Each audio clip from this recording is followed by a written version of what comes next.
Hello, my name is Sarah Schroeder and I'm the Senior EPR Data Quality Training Facilitator for Education at Bradford Teaching Hospitals. In this video, I will be going through the Accessible Information Standards as well as demonstrating the standard operating procedure on how to update a patient communication registration.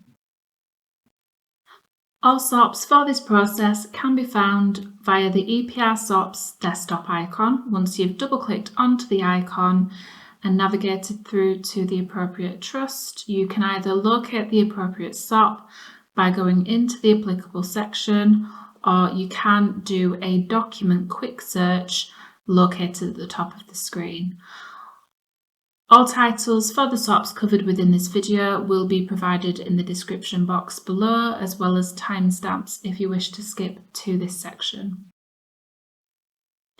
The Accessible Information Standard sets out how health and social care services must meet the information and communication needs of the people who can access their services. It gives rights to people who have information and communication needs due to a disability, impairment, or sensory loss. Parents and carers also have rights under this standard. Within Bradford Teaching Hospitals, if the patient has not been asked this question previously, please ask, "We want to get better at communicating with our patients. Do you have any information or communication support needs?" We can provide you with a letter in a different format, such as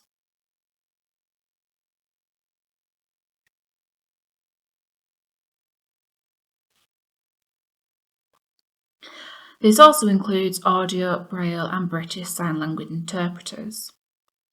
If communication needs have already been asked previously, you can alternatively ask the patient, "I have noticed that you have informed us that you require information in large print. Can I confirm that your needs have not changed since you last informed us?" 5 key steps providers should be taking is to identify the information communication needs of those who use your services, record a person information and communication needs clearly and consistently, have a consistent flagging system so that it is immediately clear whether the patient has any information or communication needs, share a person's information and communication needs where appropriate, for example, as part of a referral. And finally, meet the information and communication needs identified. In order to update a patient's communication needs within EPR, you will need to ensure that you have EPR access via a smart card, and for this process you will need to be within PM Office. Within PM Office, we're going to navigate into the conversation band on the left-hand side of the screen and navigate down to Person Correction Manager. Double-clicking onto Person Correction Manager, you will then be presented with the patient search window.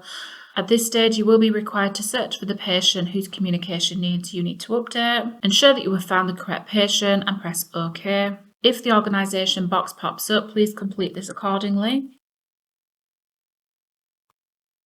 And within the Person Correction Manager screen, you will need to navigate through to the Patient Contact Details tab. From here, you will have a preferred communication format drop-down. At this stage, we have all of the applicable fields required for this process. If the patient does not have any accessible information needs, then you can select No Accessible Needs, and this will identify that this question has already been asked to this patient. We also now have a British Sign Language drop-down, as well as the option to identify that the patient can lip read. In the aspect of a British Sign Language interpreter, if you wished a notification to pop up whenever we book a patient's appointment, identifying that interpreter is required, you can enter into the first language. You can drop down the first language for British Signing Language, which will then give you the option to select that interpreter is required, and this will ensure that a pop-up warning will appear whenever we are booking an appointment for the patient. We will try providing information to the patients in their preferred format wherever possible, although this may not always be possible.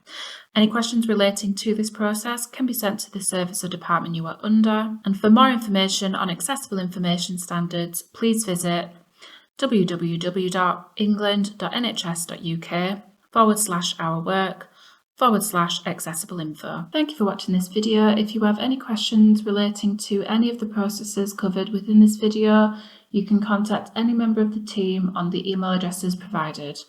Alternatively, you can email epr.dqtraining@bthft.nhs.uk.